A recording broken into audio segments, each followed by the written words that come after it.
Hello students, I am Suman Sharma and welcome to my channel Holistic English and Science. And this is my first video on science of class 10th. And today I will start the video with first chapter of chemistry, which is chemical reactions and equations.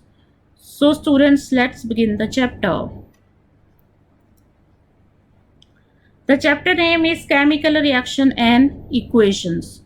तो student सबसे पहले chemical reactions की definition कर लेते हैं. What is a chemical reaction? Chemical reaction are the processes in which new substance with new properties are formed. ये chemical change होती है. मीन्स केमिकल रिएक्शन क्या होता है? एक ऐसी प्रोसेस होती है जिसमें कि न्यू सब्सटेंस बनते हैं पुराने वाले सब्सटेंसेस से, लेकिन जो उनके प्रॉपर्टीज होती है, केमिकल प्रॉपर्टीज होती हैं, फिजिकल प्रॉपर्टीज होती है, वो डिफरेंट होती है. अगर हमारे पास रिएक्टेंट है, रिएक्टेंट से प्रोडक्ट बन रहे हैं, तो रिएक्टेंट और प्रोडक्ट की प्रॉपर्टीज बिल्कुल डिफरेंट होगी, chemical property as well as physical property.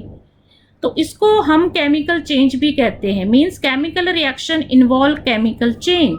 तो केमिकल चेंज का मीनिंग यही होता है जब दो सब्सटेंस होते हैं जिनकी प्रॉपर्टीज बिल्कुल डिफरेंट होती हैं. अब फिजिकल चेंज को हम कंपेयर करें तो फिजिकल चेंज में प्रॉपर्टीज सेम रहती हैं, चाहे प्रोडक्ट हो चाहे रिएक्टेंट हो. तो this is definition of chemical reactions. This is to be learned and it involve chemical change. और नेक्स्ट क्या होता है कि केमिकल रिएक्शन में जो ओल्ड रिएक्टेंट्स होते हैं उनके केमिकल बॉन्ड टूट जाते हैं और जो न्यू जो प्रोडक्ट बनते हैं उनमें न्यू केमिकल बॉन्ड की फॉर्मेशन होती है. मीन्स अगर हम नटशेल में कहें तो इसका मतलब ये है कि during chemical reaction the atom of one element do not change into those of another element. अगर मैं कहती हूँ मेरे पास सोडियम है तो सोडियम सोडियम ही रहेगा. सोडियम सोडियम मतलब ये एलिमेंट नहीं चेंज होगा, बट क्या होगा, only rearrangement of atom take place in a chemical reaction. Rearrangement होगी. सपोज सोडियम जो है वो रिएक्ट कर रहा है ऑक्सीजन के साथ, ऑक्सीजन के साथ रिएक्ट करके वो सोडियम ऑक्साइड बनाता है. तो सोडियम ऑक्साइड की प्रॉपर्टीज पहले सोडियम और इंडिविजुअल ऑक्सीजन से डिफरेंट होगी. एंड सेकेंड क्या होता है कि यहाँ पे रीअरेंजमेंट हुई, यहाँ पे सोडियम कंबाइन करा ऑक्सीजन के साथ और एक नया सब्सटेंस बना दिया, sodium oxide.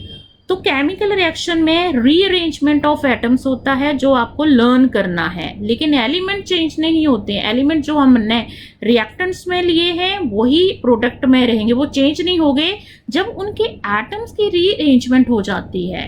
This is called chemical reactions. So chemical reactions is a process in which new substances formed which have entirely different properties than the reactants, and this is a kind of chemical change. Rearrangement of atom take place in the chemical reactions. अब हम chemical reaction की अगर बात करते हैं तो product reactants and products की definition करना जरूरी होता है. तो let's do the definition of reactant as well as product. What is reactant? Reactant क्या होता है? The substances which take part in chemical reaction, जो केमिकल रिएक्शन में टेक पार्ट करते हैं या जो कंबाइन करते हैं, जिनको हम मोस्टली लेफ्ट हैंड साइड पे लिखते हैं, लेफ्ट हैंड साइड पे लिखे जाते हैं reactants. And the new substances produce as a result of chemical reaction is product. अब प्रोडक्ट क्या होते हैं? जो न्यू सब्सटेंसेस फॉर्म हुए. अगर हम कह दें कि रिएक्टेंट ओल्ड सब्सटेंसेस थे, वो कंबाइन करे, कंबाइन करने पे न्यू सब्सटेंसेस बना दिए, उनको हम क्या बोलते हैं? Product.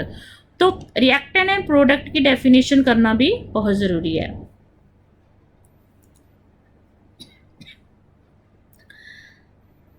Let's move ahead and let's do one example of chemical reactions. This is a reaction between magnesium and oxygen which form magnesium oxide. तो मैग्नीशियम का सिंबल क्या होता है? Mg. And students let me tell you कि अगर आपको chemistry करनी है तो केमिस्ट्री में 1 to 20 क्लास 10th तक आपको सभी के एटॉमिक नंबर पता होने चाहिए, प्लस उनकी वैलेंसी पता होनी चाहिए। और जो साथ में जितने भी एलिमेंट्स आते जाएंगे मैं उनकी वैलेंसी साथ में बताती जाऊंगी। आपका बहुत यूजफुल होती है चीज केमिकल रिएक्शन लिखने में, एक्यूरेटली लिखने में। तो मैग्नीशियम होती है, इसकी एटॉमिक नंबर 12 होता है, तो इसकी क्या होगी इलेक्ट्रॉनिक कॉन्फ़िगरेशन दिस। तो इसके आउटर मोस्ट शेल में 2 इलेक्ट्रॉन है, 2 इलेक्ट्रॉन लूज करेगी ये, तो इसकी वैलेंसी कितनी होगी 2। तो इसको बर्न किया हमने, बर्न किया, बर्निंग किस में होती है, एयर में होती है, ऑक्सीजन में होती है। तो ये बर्न करने के बाद, बर्न मीन्स हीट प्रोवाइड करेगी है इसको, तो उसके बाद ये सबसे पहले डेजलिंग व्हाइट फ्लेम प्रोड्यूस करती है। जब मैग्नीशियम ऑक्सीजन में बर्न करती है तो डेजलिंग मीन्स बहुत ब्राइट कलर की व्हाइट फ्लेम निकलती है, और निकलने के बाद ये प्रोडक्ट बनाएगी, प्रोडक्ट बनाएगा मैग्नीशियम ऑक्साइड। तो मैग्नीशियम की वैलेंसी 2, ऑक्सीजन की भी 2 होती है, तो ये बैलेंस हो गया। तो दिस इज ये, तो ये क्या बना, this is white powder, this is white powder. अब ये पाउडर के फॉर्म में है, जो हमने मैग्नीशियम ली थी वो सॉलिड फॉर्म में है। तो देखो कितनी चेंज आ गई है। अब मैग्नीशियम सॉलिड फॉर्म में है जो कि सिल्वरी व्हाइट कलर की होती है, और उसने क्या बना दिया, व्हाइट पाउडर। अब दूसरी बात मैं आपको बताती हूँ, जो मैग्नीशियम को हम लेबोरेटरी में यूज करते हैं इस प्रोसेस के लिए, तो वहां पे मैग्नीशियम का एक रिबन लिया जाता है, रिबन की फॉर्म में उसको, क्योंकि अवेलेबल ही रिबन की फॉर्म में होता है मैग्नीशियम, तो उसको हम बर्न करते हैं। तो क्या बना है, व्हाइट पाउडर बना, जिसको हम बोलते हैं मैग्नीशियम ऑक्साइड।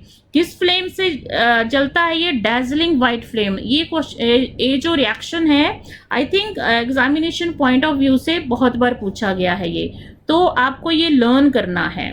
क्वेश्चन घुमा के आ सकता है कि एक ऐसा सब्सटेंस है जो बर्न करता है, व्हाइट पाउडर बनाता है, what is that substance, you should be knowing this. Let's do अगले क्वेश्चन जो होता है, ये बहुत फ्रीक्वेंटली पूछा गया है एमसीक्यू फॉर्म में या 2 मार्क्स के क्वेश्चन, मार्क्स में क्वेश्चन में पूछा जाता है ये कि मैग्नीशियम रिबन को यूज करने से पहले या उसको बर्न करने से पहले, ये देखो magnesium ribbon you can see in the picture, you can see in the picture, ये तो सिल्वरी व्हाइट कलर का मैग्नीशियम रिबन है ये। तो कहते हैं इसको मैग्नीशियम रिबन को हम यूज करने से पहले हम इसको सैंड पेपर से क्यों रब करते हैं, ये इसीलिए करते हैं to remove protective layer of magnesium oxide. आपको पता है मैग्नीशियम को जब भी हम एयर में रखेंगे तो वो ऑक्सीजन के साथ रिएक्ट करके अपने ऊपर मैग्नीशियम ऑक्साइड की लेयर बना देंगे, तो लेयर ये प्रोटेक्टिव लेयर बन जाती है। अगर कोई और सब्सटेंस इसके साथ रिएक्ट करना चाहे तो उसके लिए मुश्किल हो जाती है, रिएक्शन बहुत स्लो हो जाता है। तो इसलिए हम सैंड पेपर से ये जो मैग्नीशियम ऑक्साइड की लेयर से इसने कवर कर लिया उसको हम रिमूव करेंगे, ताकि ये रिएक्शन जो है so that it may readily combine with oxygen of air. So this is question can be framed as a question in your final examination. You're supposed to learn it. Just to protective layer of magnesium oxide को remove करने के लिए हम sand paper से इसको रब करते हैं, सो दैट रेडली ये कंबाइन कर सके ऑक्सीजन से, क्योंकि मैग्नीशियम के ऊपर मैग्नीशियम ऑक्साइड की लेयर हमेशा होगी उसके ऊपर। नेक्स्ट ये देखिए, this is shown experimentally. What is this, ये देखो ये टोंग लिया गया जिसको हम चिमटा बोलते हैं, ये टोंग लिया गया और इसमें क्या दिख रहा है आपको, मैग्नीशियम रिबन दिख रहा है पेयर और टोंग से। अब उसके हम बर्नर के थ्रू इसको बर्न कर रहे हैं। बर्न करने के बाद नीचे एक हमने क्या रख दी है, एक ग्लास, वॉच ग्लास रख दी है। तो ये देखो आप देखो, ये जो मैग्नीशियम रिबन है वो बर्न हो रहा है। बर्न करने के बाद ये क्या बन रही है, दिस इज ऐश, ऐश भी बोल देते हैं हम, या मैग्नीशियम ऑक्साइड, या व्हाइट पाउडर भी बन रहा है ये। तो ये जो रिएक्शन है आई थिंक ये आपको लर्न करना चाहिए, this is very important. Next हम कर लेते हैं कि हमारे डेली लाइफ में कौन कौन से केमिकल रिएक्शंस होते हैं जो हम daily we come across these chemical reaction in our daily life, and these are chemical reaction in our daily life. Souring of milk, जब मिल्क से दही बन जाता है during summer at room temperature, this is also a kind of chemical reaction. As we know milk की जो properties होती है they entirely different from curd, so that's why it is a chemical change and called chemical reaction. Second, formation of curd from milk, इसकी बात यही होती है। Cooking of food, खाना बनाते हैं हम, वो भी डाइजेशन ऑफ फूड हमारे स्टमक के अंदर। जो डाइजेशन होती है दैट इज अगेन रेस्पिरेशन की process, fermentation of grapes, grape से हम अल्कोहल बनाते हैं that is called fermentation, rusting of iron, जंग लग जाती है आयरन को, देन बर्निंग ऑफ फ्यूल, किसी भी फ्यूल को, बर्निंग ऑफ फ्यूल लाइक हम किसी भी फ्यूल को बर्न करते हैं, बर्निंग से CO2 फॉर्म होती है तो कार्बन डाइऑक्साइड की फॉर्मेशन शो करती है केमिकल रिएक्शन हो रहा है। Burning of candle wax, candle की बर्निंग अगेन एक केमिकल रिएक्शन है। राइपनिंग ऑफ फ्रूट, फ्रूट जब पक जाता है that is also a kind of chemical change और केमिकल रिएक्शन। नेक्स्ट स्टूडेंट्स हम कर लेते हैं characteristics of chemical reaction. Characteristics of chemical reaction, तो कोई भी केमिकल रिएक्शन हो रहा है ये कैसे पता चलता है? हमारे पास कुछ कैरेक्टरिस्टिक्स होते हैं, कुछ फीचर्स होते हैं जिससे कि we can easily make out कि there is a kind of chemical reaction taking place here. तो what are these characteristics? Number 1, they are 5 in number, they are 5 in number. 1 is evolution of gas, कोई ना कोई gas जरूर release होगी, इससे पता चलेगा कि केमिकल रिएक्शन हो रहा है। फॉर्मेशन ऑफ प्रेसिपिटेट, प्रेसिपिटेट एक इनसॉल्युबल सॉलिड होता है। Then change in colour, reactant में कलर किसी कोई और होगा, then when it transform into product तो उसका कलर चेंज हो जाएगा। Then change in temperature and then change in state, solid, liquid and gas. तो one by one students, let's do each one of the characteristic of chemical reaction. Let's start with evolution of gas. Evolution of gas. Evolution का meaning होता है release of a gas, किसी भी तरह की gas release होता है, oxygen हो रही है, हाइड्रोजन गैस हो रही है, कार्बन डाइऑक्साइड गैस हो रही है, नाइट्रोजन गैस हो रही है, किसी भी टाइप की अगर केमिकल रिएक्शन में गैस रिलीज हो रही है तो एक बहुत बड़ी इंडिकेशन होती है कि ये केमिकल रिएक्शन हो रहा है, केमिकल चेंज टेक प्लेस कर रही है। तो सबसे पहले some chemical reaction character by the evolution of the gas, तो इसमें हम सबसे इंपॉर्टेंट कर लेते हैं जिंक का सल्फ्यूरिक एसिड के साथ। जब भी chemical reaction between zinc and dilute sulphuric acid is characters by evolution of hydrogen gas, means जब भी हम किसी मेटल को किसी भी एसिड के साथ रिएक्ट करते हैं तो हाइड्रोजन गैस की फॉर्मेशन होती ही है। जब भी कोई मेटल एसिड के साथ रिएक्ट करेगी तो हाइड्रोजन गैस जरूर फॉर्म होगी।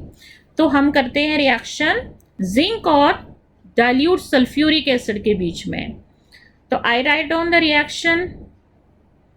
जिंक होता है Zn, इसकी वैलेंसी 2 होती है, साथ में वैलेंसीज लिख लिया करो, प्लस सल्फ्यूरिक एसिड H2SO4, क्योंकि डाइल्यूट है तो एक्वस लिखना जरूरी है।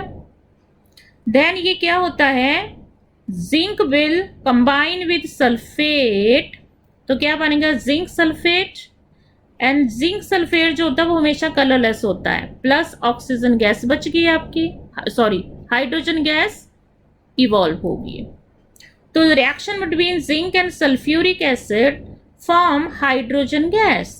Since there is evolution of hydrogen gas, so it is called a chemical reaction. अब इसको एक्सपेरिमेंट भी करके देख लेते हैं, अप्रेटिस में कैसे यूज किया गया इसको। दिस इज फ्लास्क ली है, एक फ्लास्क ली गई है कोनिकल, उसके अंदर क्या डाला इन्होंने, ये डाइल्यूट सल्फ्यूरिक एसिड और ये ग्रैन्यूल डाले हैं, छोटे छोटे से पीसेस डाले हैं ग्रेन की तरह, जिंक ग्रैन्यूल डाले हैं। तो जब इस फ्लास्क के अंदर ये रिएक्शन होता है तो क्या होती है, देखो आप देख रहे हो बबल्स, बुलबुले निकल रहे हैं किसके, हाइड्रोजन गैस के। तो ये बबल्स जो है वो हाइड्रोजन गैस है, क्योंकि इसमें हाइड्रोजन गैस की एवोल्यूशन हो रही है, तो that's why it is called a chemical reaction. आप केमिकल रिएक्शन बहुत सारे कर सकते हो जिसमें होता है, जैसे हम कहते हैं केमिकल रिएक्शन में सोडियम कार्बोनेट, सोडियम का लिखा, सोडियम की वैलेंसी 1, कार्बोनेट की 2, कार्बोनेट CO3 होता है तो इसकी एक्सचेंज हो जाती है ना valencies. Carbonate plus dilute hydrochloric acid, क्योंकि डाइल्यूट है तो एक्वस लिखना है, तो इससे क्या फॉर्म होगा, सोडियम क्लोराइड प्लस, अब सोडियम की वैलेंसी 1 होती है, क्लोरीन की 1 होती है, प्लस CO2। तो इसमें CO2 की एवोल्यूशन हो रही है, तो this is also a chemical reaction. I hope आपको समझ आ रहा हो। तो sodium carbonate and dilute hydrochloric acid में एवोल्यूशन ऑफ CO2 होता है, तो this is also a chemical reaction. Next student, जो नेक्स्ट कैरेक्टरिस्टिक है, before I proceed with that, मैं आपको पहले प्रेसिपिटेट की डेफिनेशन बता देती हूँ। Precipitate is a solid product which separate out from the solution during a chemical reaction. अब क्या होता है कि हम जब भी कोई किसी का भी आपको सोल्यूशन ले लेते हैं रिएक्टेंट्स का, सपोज हमने 2 रिएक्टेंट के सोल्यूशन ले लिए, सोल्यूशन के बाद इसमें जो प्रोडक्ट बनेंगे, सपोज 2 प्रोडक्ट बनेंगे, तो उसमें से जो ए प्रोडक्ट होगा वो वाटर में सॉल्युबल नहीं होगा, वो सॉल्युबल नहीं होगा, वो as it is separate out हो जाएगा सोल्यूशन में से। तो प्रेसिपिटेट कुछ भी नहीं है, this is insoluble solid which separate out from the solution during the chemical reaction।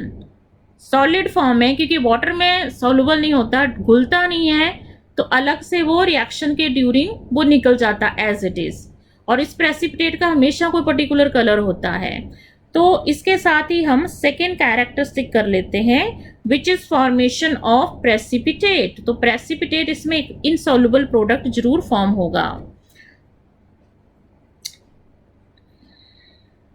Let's do the chemical reaction between potassium iodide and lead nitrate is characteristic by the formation of yellow precipitate of lead iodide। अगर हम potassium का लिखे, potassium K होता है, iodine ऐसे, तो potassium इसकी valency 1, इसकी वैलेंसी 1, इसने रिएक्ट किया लेड नाइट्रेट के साथ, लेड की वैलेंसी 1, नाइट्रेट की वैलेंसी 1, तो इससे क्या फॉर्म होता है, lead nitrate form, sorry lead iodide form होता है, which is a precipitate and colour of this precipitate is yellow. तो ये क्वेश्चन जो कलर में चेंजेस आते हैं, ये क्वेश्चन बहुत रेगुलर हैं, CBSE के फाइनल एग्जाम में बहुत पूछे जाते हैं। तो येलो प्रेसिपिटेट जहां भी नाम आएगा सीधा आपने याद करना है कि लेड आयोडाइड है। बनता कब है, जब पोटाशियम आयोडाइड रिएक्ट करता है लेड नाइट्रेट के साथ। तो दिस इज रिएक्शन, ये देखिए कितना खूबसूरत सा कलर है इसका, देखिए लेड नाइट्रेट, ये इनसॉल्युबल प्रोडक्ट है ये, ठीक है। ये रिएक्शन कब होता है, जब पोटाशियम आयोडाइड रिएक्ट करता है लेड नाइट्रेट के साथ, तो लेड आयोडाइड फॉर्म होता है जो कि येलो प्रेसिपिटेट है। तो आपने इस रिएक्शन को लर्न करना है। और भी बहुत सारे रिएक्शन हैं, जैसे कि ये सल्फ्यूरिक एसिड और बेरियम क्लोराइड के बीच में जो रिएक्शन है, इसमें भी यही बता, अगर मैं आपको लिख के दे दूं sulphuric acid plus barium chloride, barium की वैलेंसी 2 होती है, क्लोरीन की 1, तो इसमें प्रेसिपिटेट बनेगा, क्या बनेगा, बेरियम सल्फेट, BaSO4। तो बेरियम की वैलेंसी भी 2 है और सल्फेट की 2 है, तो बेरियम सल्फेट जो बना है this is white in colour, तो white PPT, white PPT means precipitate. Next is change in colour. The chemical reaction between citric acid and purple coloured potassium permanganate solution is characterised by change in colour from purple to colourless. Citric acid कोई भी खट्टी चीज होती है, उसमें citric acid होता है, जैसे लेमन जूस ले सकते हैं, ऑरेंज जूस ले सकते हैं, तो citric acid actually lemon juice यहाँ पे लिया है। पोटाशियम परमैंगनेट के, potassium permanganate Mn manganese O4, ये आपको इसका फॉर्मूला याद रखना, KMnO4, it is always purple in colour. तो पोटाशियम P से स्टार्ट होता है, पर्पल भी P से, तो पोटाशियम परमैंगनेट सॉल्यूशन जो होता है that is purple in colour. जब हम एक टेस्ट ट्यूब लेते हैं, उसमें हम पोटाशियम परमैंगनेट डालते हैं टेस्ट ट्यूब में। अब इसका सॉल्यूशन का कलर क्या होगा, पर्पल। अब इसके अंदर हम एक ड्रॉप करके लेमन जूस डालेंगे, जो कि सिट्रिक एसिड है, लेमन जूस डालेंगे, देन यू सी कि जो पर्पल कलर था पोटाशियम परमैंगनेट की वजह से, that goes on fading and ultimately the colour of the solution becomes colourless, तो कलरलेस पर्पल कलर से कलरलेस हो गया, तो there is change of colour taking place here, जो कि कौन सा कलर था पहले, पर्पल था पोटाशियम परमैंगनेट का, जब उसके अंदर हमने लेमन जूस डाला, आप ऑरेंज जूस भी डाल सकते हो, दोनों सिट्रिक एसिड है, तो सोल्यूशन का कलर पर्पल कलर से कलरलेस हो गया। तो ये भी एक इंडिकेशन है कि ये जो रिएक्शन है वो केमिकल रिएक्शन है, क्योंकि इस रिएक्शन में रिएक्टेंट का कलर कुछ और था, प्रोडक्ट का कलर कुछ और है, तो पर्पल से कलरलेस चेंज हो रहा, तो this is again a chemical reaction. Next, there are plenty of examples for chemical reactions. So next is sulfur dioxide and acidified potassium dichromate solution. ये देखिए आपको दिख रहा है, ये this is orange in colour, क्या कलर है, orange, potassium dichromate, potassium means के, डाइक्रोमेट Cr2O7, इसका कलर होता है ऑरेंज। ये आपको लर्न करना students, is very important. Colours आपको एक क्वेश्चन आप लेके चलिए कि चेंज इन कलर पे आएगा ही, चाहे एमसीक्यू में आएगा चाहे 2 मार्क्स में आएगा, तो please do learn it. Potassium dichromate का formula Cr2O7, that is potassium dichromate, colour क्या होता है इसका, ऑरेंज होता है। तो इसके अंदर जब हमने सल्फर डाइऑक्साइड डाल दिया, SO2 डाल दिया, तो इसमें ऑरेंज से कलर किस में चेंज हो रहा, ग्रीन में। तो देयर इज ऑरेंज कलर किसकी वजह से है, पोटाशियम डाइक्रोमेट की वजह से, और जब इसमें SO2 डाला हमने तो कलर किस में चेंज हो गया, ग्रीन। तो change of colour from orange to green is indication of a reaction taking place. Change in temperature. Fourth, अब रिएक्शंस, केमिकल रिएक्शंस होते हैं उनमें टेम्परेचर में चेंज आता है, मींस एनर्जी चेंजेस आते हैं, या हीट एनर्जी जो होती है प्रोड्यूस होती है रिएक्शन के बाद, या हीट एनर्जी ऑब्जर्व होती है फिर रिएक्शन होता है। तो on the basis of temperature जो रिएक्शंस होते हैं वो 2 टाइप्स के होते हैं, one is exothermic reaction and another is endothermic. Exothermic and endothermic. Exo means होता है give off, या प्रोड्यूस करना या रिलीज करना। जब energy in the form of heat reaction में प्रोड्यूस होती है तो उसको हम बोलते हैं exothermic. Therm means heat energy and exo means production. तो इसमें जो ओवरऑल टेम्परेचर होता है वो हमेशा बढ़ जाता है रिएक्शन का। एक्सोथर्मिक रिएक्शन में क्योंकि हीट एनर्जी प्रोड्यूस होती है, उसके बाद पूरे रिएक्शन मिक्सचर का टेम्परेचर इंक्रीज कर जाता है। एंड एक्सोथर्मिक रिएक्शंस में हीट एनर्जी क्योंकि प्रोडक्ट के साथ फॉर्म हो रही है, प्रोड्यूस हो रही है, तो इसमें प्रोडक्ट के साथ हम प्लस करके या सिंबल की फॉर्म में ऐसे लिख देते हैं या सीधा एनर्जी लिख देते हैं। मैं आपको अभी रिएक्शन लिख के दिखाऊंगी। Next is endothermic. एंडो का मीनिंग होता है टू ड्रॉ इन, एनर्जी लेना, ऑब्जर्व करना। थर्म मीन्स हीट एनर्जी, तो इसमें पहले एनर्जी ऑब्जर्व करी जाती है, ली जाती है, फिर रिएक्शन होता है। तो इसमें ओवरऑल टेम्परेचर होता है रिएक्शन मिक्सचर का वो डिक्रीज कर जाता है एंडोथर्मिक रिएक्शन में। और एंडोथर्मिक रिएक्शन में क्योंकि रिएक्टेंट्स ने रिएक्ट करने से पहले एनर्जी ऑब्जर्व करी, तो हम रिएक्टेंट के साथ प्लस करके या हीट का सिंबल लिख लेंगे या सिंपल एनर्जी लिख देंगे। जब रिएक्टेंट के साथ एनर्जी लिखी होगी प्लस करके, इट मीन्स ये एंडोथर्मिक रिएक्शन है। जब प्रोडक्ट के साथ प्लस करके एनर्जी या एनर्जी का सिंबल लिखा होगा दैट इज एक्सोथर्मिक रिएक्शन। तो इसकी डेफिनेशन में आपको करा देती हूँ, लिखवा देती हूँ। Exothermic reaction means the chemical reaction, exothermic reaction लिख रही हूं मैं। Exothermic reaction is a chemical reaction that releases या produces energy in the form of heat and it is written with sign plus on product side. क्योंकि energy release हो रही है तो प्रोडक्ट साइड पे हम प्लस करके इसको लिखते हैं या हम ये पिरामिड वाला साइन लिख देते हैं। तो एक्सोथर्मिक में ओवरऑल रिएक्शन मिक्सचर का टेम्परेचर इंक्रीज कर जाता है। तो आई होप इसकी डेफिनेशन आपको समझ होगी। समझ आ, हीट प्रोड्यूसिंग रिएक्शन या हीट रिलीजिंग रिएक्शन।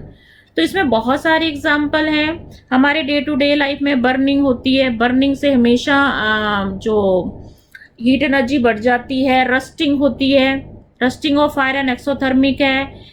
बर्निंग किसी वाटर से जब आइस क्यूब बनते हैं, that is also exothermic reaction. तो अब थोड़े से रिएक्शन हम और भी कर लेते हैं, विच is a part of your NCERT book. सबसे पहले एनसीईआरटी बुक को करना बहुत जरूरी है।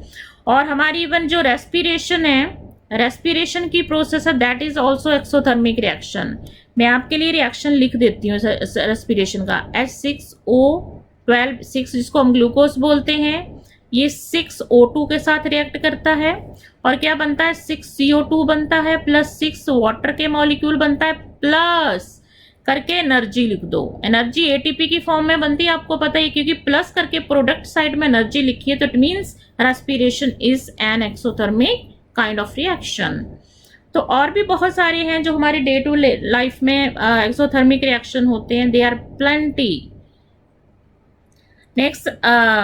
Next is reaction between quicklime and water to form slaked lime। पहले मैं बता दूं क्विकलाइम क्या होता है, कैल्शियम ऑक्साइड, कैल्शियम की वैलेंसी 2, ऑक्सीजन की 2, तो इनकी कैल्शियम ऑक्साइड बन गया। इसको हम क्या बोलते हैं, क्विकलाइम या सिंपल लाइम भी बोल देते हैं।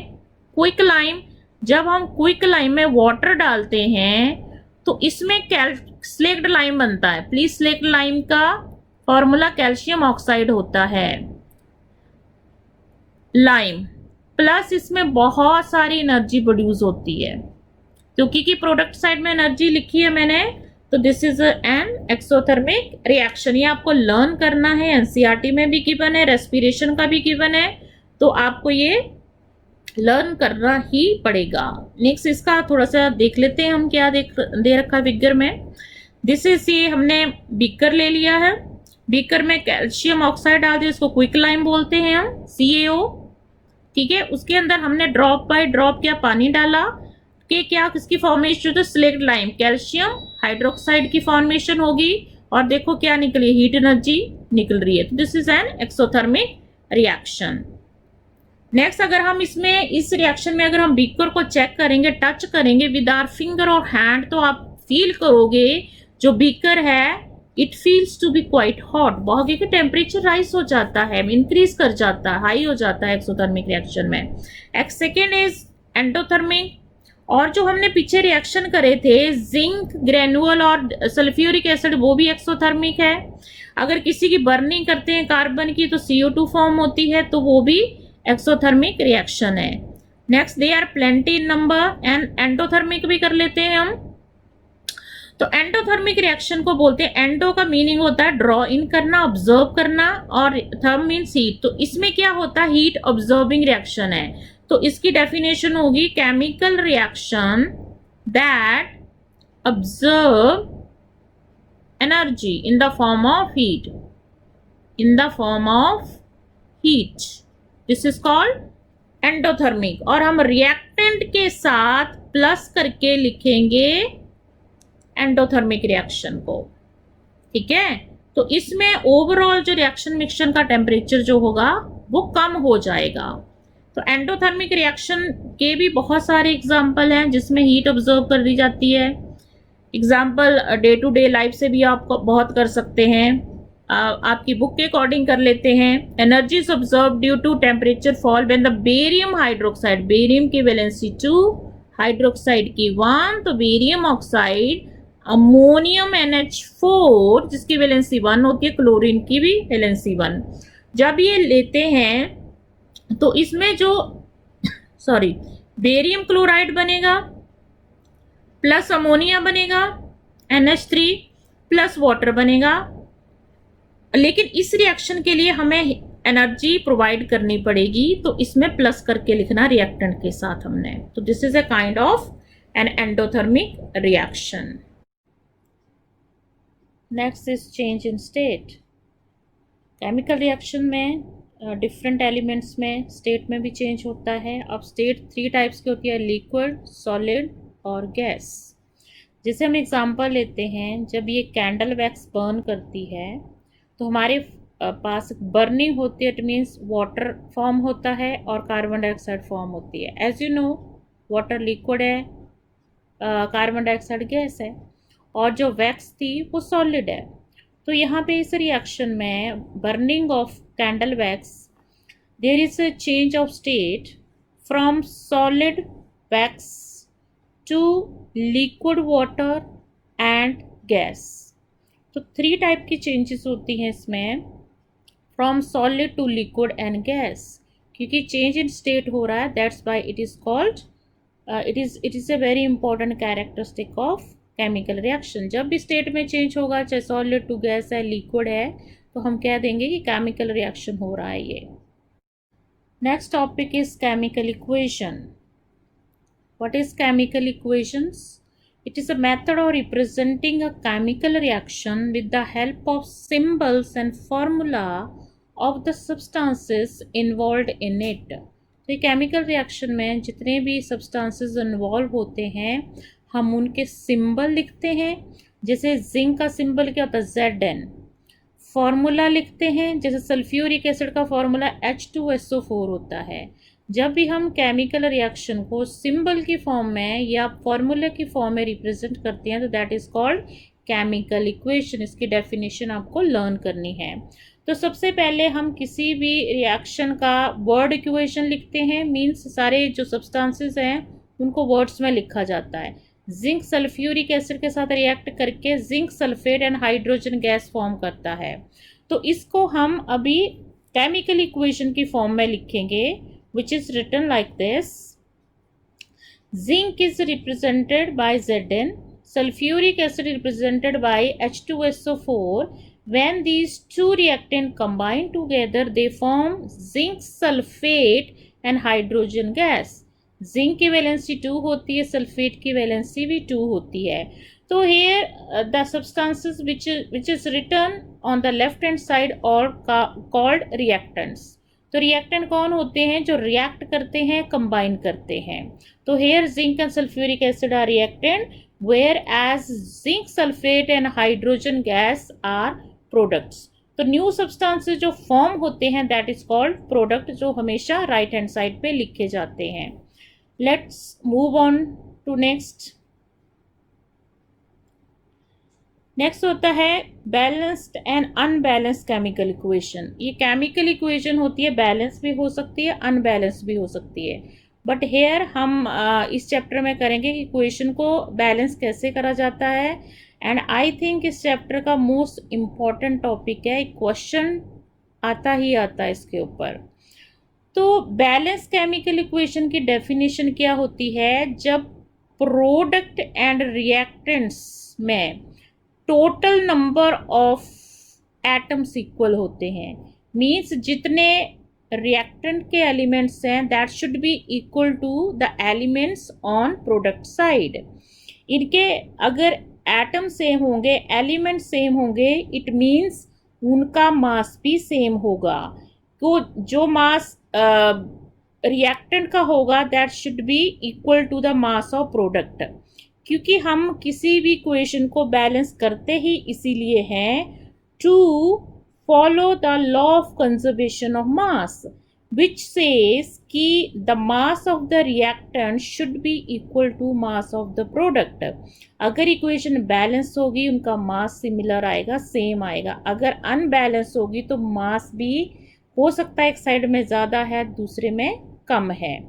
तो बैलेंस केमिकल इक्वेशन मीन्स जहाँ पे number of atom reactant side पे इक्वल होते हैं प्रोडक्ट साइड की तरफ। बैलेंस इक्वेशन है equal masses of various element in the reactants, ठीक है। एंड अनबैलेंस केमिकल इक्वेशन क्या होता है? इसमें अनइक्वल नंबर ऑफ एटम्स होते हैं on reactant side and on product side. अगर नंबर ऑफ एटम डिफरेंट है, इट मीन्स रिएक्टेंट का मास will not be equal to the mass of product। तो यहाँ पे गड़बड़ हो जाती है, हमें केमिकल इक्वेशन हमेशा बैलेंस चाहिए होती है, ठीक है। तो means unbalance chemical equation, unequal masses of various elements in reactants and product side. हम ऐसी इक्वेशन को बोलेंगे unbalance chemical equation. Next is why we should, ये क्वेश्चन बहुत बार पूछा जाता है कि why we balance a chemical equation, just to follow the law of conservation of mass. It means mass can neither be created nor be destroyed. mass को ना हम क्रिएट कर सकते हैं, ना बना सकते हैं, ना ही हम उसको डिस्ट्रॉय कर सकते हैं। मीन्स मास जो रिएक्टेंट का है that must be equal to the total mass of the product. वो तभी पॉसिबल है जब नंबर ऑफ एटम रिएक्टेंट के इक्वल होंगे number of atom of product. तो chemical equation as here it is also written कि chemical equation are balanced to satisfy the law of conservation of mass in chemical equation. तो इसमें question पूछा जाता है कि हम केमिकल इक्वेशन को बैलेंस क्यों करते हैं, जिस आपको आंसर में ये लिखना है। Law of conservation of mass क्या बोलता है कि mass neither be created nor be destroy, it remains same. Next is how to balance the chemical equation. इसके ऊपर ये क्वेश्चन जरूर आएगा, इसको अच्छी तरह से करना ज़रूरी होता है। बैलेंसिंग ऑफ केमिकल इक्वेशन, सबसे process of making the number of different types of atoms equal to both the sides of equation is called balance. Just क्या होता है कि अगर रिएक्टेंट और प्रोडक्ट में अनइक्वल नंबर ऑफ एटम्स हैं उनको इक्वलाइज करना, that is called balancing of equation. और ये जो बैलेंसिंग है हिट एंड ट्रायल मेथड से होती है, इसका कोई फिक्स्ड रूल या मेथड नहीं होता है। लाइक इस क्वेश्चन के अंदर, इस क्वेश्चन में अगर देखा जाए, this is hydrogen gas react with oxygen to form water, तो आपको एक टेबल बना लेना है in reactant side, in product side. तो नंबर ऑफ हाइड्रोजन कितने हैं रिएक्टेंट में, 2 है, H2 लिखा है, 2 एटम है, प्रोडक्ट में कितने 2 हैं, तो means hydrogen atom on both side is same. Number of oxygen atom इसमें 2 है, O2 लिखा है, इसमें O है, एक में 1 है, इट मीन्स जो ऑक्सीजन के एटम है they are unequal. Left side में 2 एटम है, राइट साइड में 1 एटम है। तो आपको इसका हिट एंड ट्रायल मेथड चलाना है, कुछ फिक्स रूल नहीं है। तो इसको हम क्या करते हैं, व्हाट वी डू, हम क्या करेंगे, इसमें हाइड्रोजन तो बैलेंस्ड है, ऑक्सीजन यहाँ पे 2 है, यहाँ पे 1 है, अगर यहाँ पे 2 ऐड कर ले हम तो यहाँ पे ऑक्सीजन कितने हो गए 2, लेकिन हाइड्रोजन कितने हो गए 4, 2 2 ज़ा 4। जब ऐसे लिखा जाता है तो ये दोनों चीज़ें काउंट होती हैं, 2 2 ज़ा 4, हाइड्रोजन 4 हो गए, ऑक्सीजन तो बैलेंस हो गया, अब हाइड्रोजन अनबैलेंस हो गए, तो यहाँ पे भी 2 ऐड कर लो, तो हाइड्रोजन यहाँ पे भी 4 होगी, यहाँ पे भी 4 होगी, ऑक्सीजन यहाँ पे 2, यहाँ पे भी 2 होगी। ऑक्सीजन को चाहे ऐसे लिखो चाहे ऐसे लिखो, 2 ही एटम शो करते हैं ये। तो this is how the balancing is done. I give you 1-2 more examples on the same topic. Let's do some of them. Let's take this example. Methane burn in air to form carbon dioxide and water. तो यहाँ पे आप देखिए, पहले carbon पे चलते हैं, carbon 1 atom है, राइट साइड में भी 1 है, इट मीन्स कार्बन बैलेंस्ड है। हाइड्रोजन पे 4 एटम है, यहाँ पे कितने हाइड्रोजन के 2 हैं, अनबैलेंस्ड है। नेक्स्ट इज ऑक्सीजन, यहाँ पे 2 है और यहाँ पे 2 + 1 यहाँ पे 3 है, तो यहाँ पे हाइड्रोजन और ऑक्सीजन दोनों अनबैलेंस्ड है। तो एक छोटा सा मैं आपको ट्रिक बता रही हूँ कि सबसे पहले बैलेंसिंग उस एलिमेंट से करिए जिसके कि मैक्सिमम नंबर ऑफ एटम्स हैं। मैक्सिमम नंबर ऑफ एटम, जैसे इसमें हाइड्रोजन देखें तो हाइड्रोजन के यहाँ पे क्या है, मैक्सिमम नंबर ऑफ एटम 4 हैं, तो इसको बैलेंस करना स्टार्ट करते हैं दोनों साइडों में। तो यहाँ पे अगर 4 एटम है, यहाँ पे 2 है, अगर हम 2 से मल्टीप्लाई कर दें, 2 2 ज़ा 4 हो गया, हाइड्रोजन बैलेंस हो गया।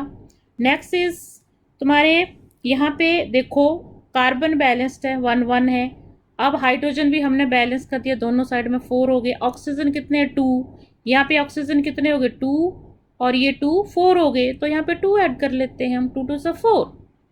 तो हमेशा स्टार्ट करिए उस एलिमेंट से जिसमें नंबर ऑफ एटम ज़्यादा होते हैं, एंड ट्राई करिए कि अगर ऑड नंबर ऑफ एटम दे रखे हैं उसको इवन नंबर ऑफ एटम में चेंज करना। Students, let's do one more example on balancing the equation, and let's do this example. Copper sulfate react with sodium hydroxide to form copper hydroxide and sodium sulfate. तो यहाँ पे copper के atom reactant में 1 है, product में भी 1 है, balanced है। सल्फर पे चलते हैं, 1 एटम है, इसमें सल्फर का भी 1 एटम है। नेक्स्ट हम चलते हैं ऑक्सीजन पे, ऑक्सीजन यहाँ पे 4 ये हो गए, 1 ये हो गया, 5 है। एंड प्रोडक्ट में ये 2 हैं, अगर ऐसे लिखा होता है इट मीन्स 2 एटम ऑक्सीजन के हैं, 2 हाइड्रोजन के हैं। यहाँ पे ऑक्सीजन के 2 हो गए, 4 ये 6, तो राइट साइड में 6 atom of oxygen are there, लेकिन लेफ्ट हैंड साइड में 5 atoms of oxygen are there. Next let's move on to sodium, 1 है, यहाँ पे सोडियम 2 है, तो ये भी अनबैलेंस्ड है। नेक्स्ट इज हाइड्रोजन, हाइड्रोजन यहाँ पे 1, यहाँ पे 2 है, यहाँ पे 2 है, तो ये भी अनबैलेंस्ड है। तो जैसे मैंने आपको बताया कि उस एलिमेंट से स्टार्ट करना चाहिए बैलेंसिंग जिसमें मैक्सिमम नंबर ऑफ एटम है। तो maximum number of atom oxygen के हैं, तो ऑक्सीजन के स्टार्ट कर लेते हैं हम। तो ऑक्सीजन के लेफ्ट हैंड साइड में 5 एटम है, राइट हैंड साइड में 6 है।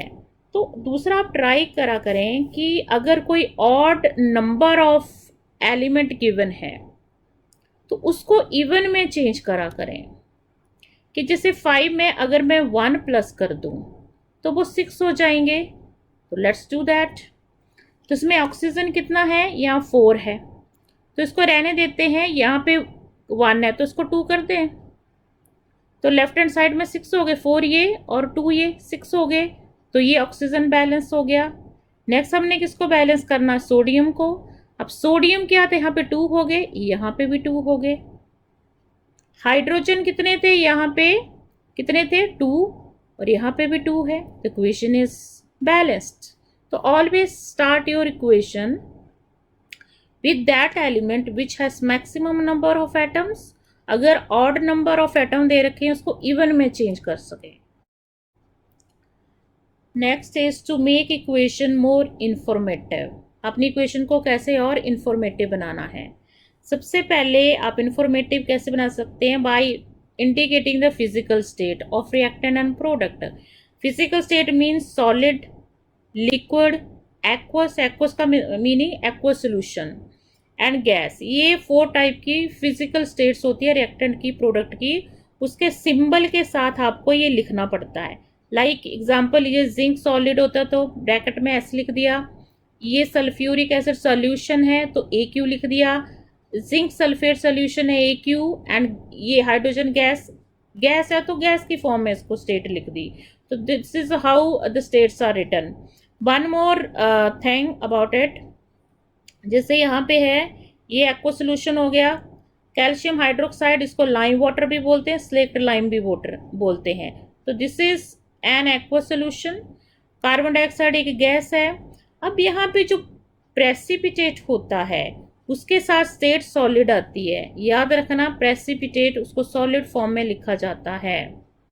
Is to indicate heat changes in an equation. As you already know कि there are 2 types of reaction on the basis of heat changes involved, exothermic reaction and endothermic reaction। तो exothermic reaction in which heat is evolved or release is exothermic reaction। जैसे carbon की burning, कोई भी तरह का जो combustion reaction होता है, बर्निंग रिएक्शन होता है, वो एक्सोथर्मिक रिएक्शन ही होता है, क्योंकि इसमें बहुत सारी हीट इवॉल्व या रिलीज होती है। तो जब बर्न करता है तो इसमें हीट प्रोड्यूस होती है। क्योंकि एक्सोथर्मिक रिएक्शन है तो हम प्लस करके हीट या हीट एनर्जी या सिंपल एनर्जी या इसका साइन जब प्रोडक्ट की साइड में लिखते हैं, it shows that reaction is an exothermic reaction. तो एक्सोथर्मिक रिएक्शन हीट एनर्जी लिखी जाती है on the product side with plus sign on it, and all the combustion reactions are exothermic reactions. Like next जो होता है तुम्हारा respiration is again exothermic reaction, मैंने आपको पहले भी बताया था। रेस्पिरेशन एक्सोथर्मिक रिएक्शन है कि ग्लूकोज जो होता है that react with oxygen and form carbon dioxide, water and lots of energy, जो कि एटीपी की फॉर्म में बनती है। तो this is again an exothermic reaction. Burning किसी भी तरह की होगी, कंबशन किसी भी तरह की होगी, ऑल कंसीडर्ड एक्सोथर्मिक रिएक्शंस। आगे एंडोथर्मिक रिएक्शन क्या होते हैं? Endo means to draw in, जिसमें रिएक्शन में heat is observed is called endothermic reactions. तो एंडोथर्मिक रिएक्शंस जैसे ये नाइट्रोजन ऑक्सीजन के साथ तभी रिएक्ट करेगा जब इनको हीट एनर्जी प्रोवाइड करी जाएगी, अदरवाइज ये रिएक्शन नहीं होगा, और ये फॉर्म करता है नाइट्रोजन मोनोऑक्साइड। तो यहाँ पे क्योंकि रिएक्टेंट्स ने पहले हीट एनर्जी ऑब्जर्व करी, तो हमने जो हीट एनर्जी है या हीट का साइन जो है वो प्रोडक्ट के साइड में प्लस करके लिखना है। तो this shows the given reaction is an endothermic reaction. There are plenty of examples on endo and exothermic which we come across in our daily life too. Next, all the decomposition reaction. Decomposition reaction वो होते हैं जब एक बहुत बड़ा compound को हम तोड़ के टू या more than two smaller substances बनाते हैं। तो decomposition reactions के लिए या हीट एनर्जी प्रोवाइड करनी पड़ती है, या लाइट एनर्जी प्रोवाइड करनी पड़ती है, या इलेक्ट्रिकल एनर्जी प्रोवाइड करनी पड़ती है। तो 3 सोर्सेज ऑफ एनर्जी हैं, उनमें से कोई भी एक प्रोवाइड आप करोगे, उसको प्रोवाइड करोगे रिएक्टेंट में, तो ये रिएक्शन होगा और 2 स्मॉलर सब्सटेंसेस बन जाएंगे। तो this is also an endothermic reaction. ये आगे चैप्टर में जाके हम करेंगे डीकम्पोजिशन रिएक्शन कौन से होते हैं। लाइक जो फोटोसिंथेसिस है that is again an endothermic reaction. जैसे आपको पता है कि जो फोटोसिंथेसिस होती है मैं उसमें जो प्लांट्स होते हैं वो सनलाइट एनर्जी ऑब्जर्व करते हैं, तब वो अपना फूड मैन्युफैक्चर करते हैं, बनाते हैं। तो this is and third point is to make your equation more informative, that is to conditions, to write the conditions under which reaction take place, means कौन सी कितनी हीट एनर्जी चाहिए, है ना, एंड एरो के ऊपर लिखी जाती है ये सिंबल की फॉर्म में। कौन सा कैटालिस्ट चाहिए, कैटालिस्ट कौन होता है जो केमिकल रिएक्शन की स्पीड को बढ़ाता है, दैट इज कैटालिस्ट। यहाँ पे MnO2 मैंगनीज डाइऑक्साइड है। तो यहाँ पे देखा जाए एरो के ऊपर ये हीट एनर्जी का सिंबल है, मीन्स ये रिएक्शन हो रहा है, इसमें हीट एनर्जी की प्रेजेंस में हो रहा है, हाई टेम्परेचर पे हो रहा है, और एक कैटालिस्ट की भी ज़रूरत है मैंगनीज ऑक्साइड की।